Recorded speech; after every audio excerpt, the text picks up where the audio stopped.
ඔන්න මම ඔයාලට අද ගෙනාව ඕට්ස් කැඳ එකක් කොහොමද හදාගන්නේ කියලා.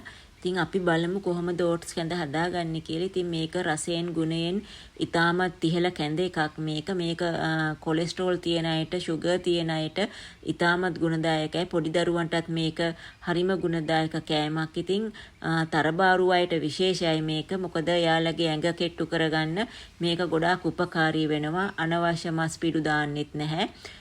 ඉතාමත් රසවත් මේ කැඳ එකක් මේක. ඉතින් මම අද ඔයාලට රෙසිපි එකක් ගෙනාවා කොහොමද ඕට්ස් කැඳ එකක් හදාගන්නේ කියලා. ඉතින් මම මේක උදේ ආහාරයට එකතු කරන ගන්න වෙලාවලුත් තියෙනවා. ඉතින් බලමු අපි කොහොමද හදාගන්නේ කියලා. ඔන්න මම ගෙනත් තියෙනවා ඔයාලට පෙන්වන්න ඕට්ස් වර්ග දෙකක්. ඉතින් මෙතනින් මේ ඕට්ස් එක තමයි ඊස්ටර්න් එක. මේක පෑහැලා තියෙන්නේ. මේක අනිත් මේක පෑහැපු නැති එක. මේක තැම්බෙන ගොඩ වෙලාවක් යනවා. ඉතින් අනිත් එක ලිපේ තිබ්බ ගමම තැම්බෙනවා විනාඩි 2-3න් ඒක හදා ගන්න පුළුවන්. මේක හදන්න සෑහෙන වෙලාවක් යනවා. ඉතින් විනාඩි 20ක් වගේ කිට්ටුනේ. මේකට එච්චර වෙලාවක් යන්නේ නැහැ. මම නම් මගේ කෑමට නිතර එකතු කරගන්න. ඉතින් පෑහැපු නැති ඕට්ස් එක. ඉතින් ඔයාලට කැමති එකක් ගන්න පුළුවන්. නමුත් මම අද හදන්නේ නම් පෑහැපු එක.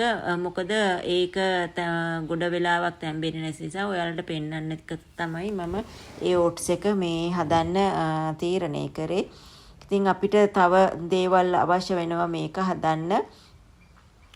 අපිට අවශ්‍ය වෙනවා මේකට ලුණු කුඩු ටිකක්, කුරුඳු කුඩු ටිකක්. කුරුඳු කුඩු නැත්තම් කුරුඳු කෑල්ලක් ගන්න පුළුවන් ඔයාලට. මම අරගෙන තියෙන තව වේලිච්ච මිදි ටිකක්.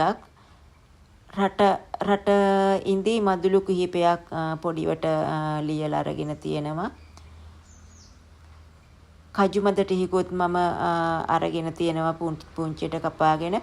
මේ දේවල් අවශ්‍යම නැහැම. ෂුගර් තියෙන කෙනෙක් නම් පැණි රස දාන්න එපා. පැණි රස අවශ්‍ය නැහැ. Fresh milk. ප්‍රෙෂ් මිල්ක් නැත්තම් පොල් කිරි ගන්න පුළුවන්. මම ලේසියට ඉතින් ප්‍රෙෂ් මිල්ක් තමයි හැමදාම දාන්නේ. එහෙනම් අපි දැන් බලමු කොහොමද මේක හදාගන්නේ කියලා. ඔන්න වතුර ටිකක් ලිපේ තියාගන්න. ඕට්ස් හැඳි මේස හැඳි 5කට විතර වතුර කෝප පීරිසි කෝප 2මාරක් වගේ හොඳට උතුරව ගන්න.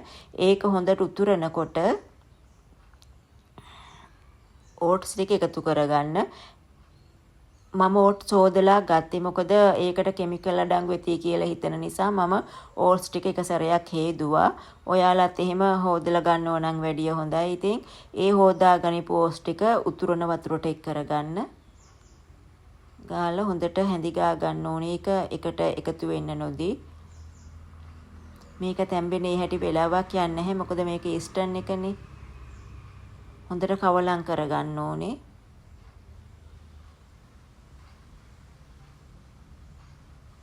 ලුණු කුඩු කුරුඳු කුඩු එකතු කරගත්තා.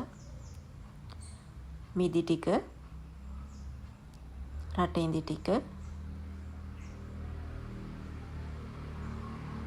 කජු ටික. දැන් හොඳට කවලම් කරගන්න. අවශ්‍ය නම් ඔයාලට සීනි එකතු කරගන්න පුළුවන්. පොඩි දරුවෝට වගේ දෙනවා නම් ඔයාලට බ්ලෂ් ෂුගර් නැත්තම් සීනි එකතු කරගන්න පුළුවන් සාමාන්‍ය ප්‍රමාණයක්. එතකොට ගොඩාක් රසවත්. මම නම් ඉතින් සීනි දාන්නේ නැහැ. මෙහිම තමයි ලුණු කැඳ එකක් විදිහට තමයි මං හදලා ගන්නෙ. ගොඩක් අය සීනි දානවා. සීනි දාන්න කියලා තියෙනවා. එතකොට තමයි රසයි ගොඩක්. නමුත් මම සීනි දාන්නේ නැහැ.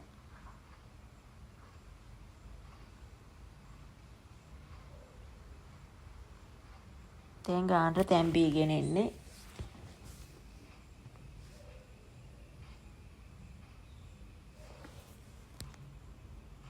අත නවත්තන්න නැතුව හැඳි ගා ගන්න.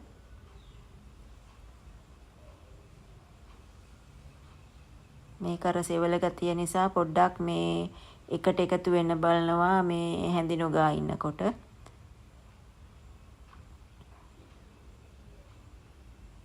දැන් තැම්බිලා තියෙන්නේ. අපිට පුළුවන් දැන් කිරි මොනවා හරි එකතු කරගන්න. ඔයාලට ඕන පොල් කිරි, ප්‍රෙෂ් මිල්ක් ඕන දෙයක් එකතු කරගන්න පුළුවන්. කිරි නැතුව වුණත් හැබැයි කෑමට ගන්න පුළුවන්. ගොඩක් අය කිරි දාන්නේ නැහැ. ඔය ලෙඩ තියෙන අය කිරි දාන්නේ නැහැ.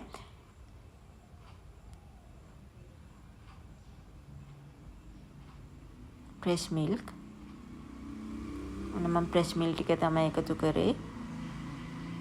ෆ්‍රෙෂ් මිල්ක් දැම්මට පස්සේ ගොඩ වෙලාවක් ලිප දාලා තියෙන්නේ නැහැ. ඒවලෙම ඕෆ් කරන්න.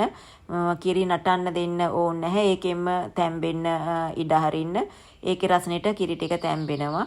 දැන් ඔන්න ලස්සනට තියෙනවා දැක්ක නේද? හොඳට තියෙනවා මේ උකුවට. ඉතින් මේක නිවෙනකොට ලඩේ වෙනවා. ඒක නිසා තමයි අර වතුර ටිකක් වැඩිපුර තියන්න කියන්නේ.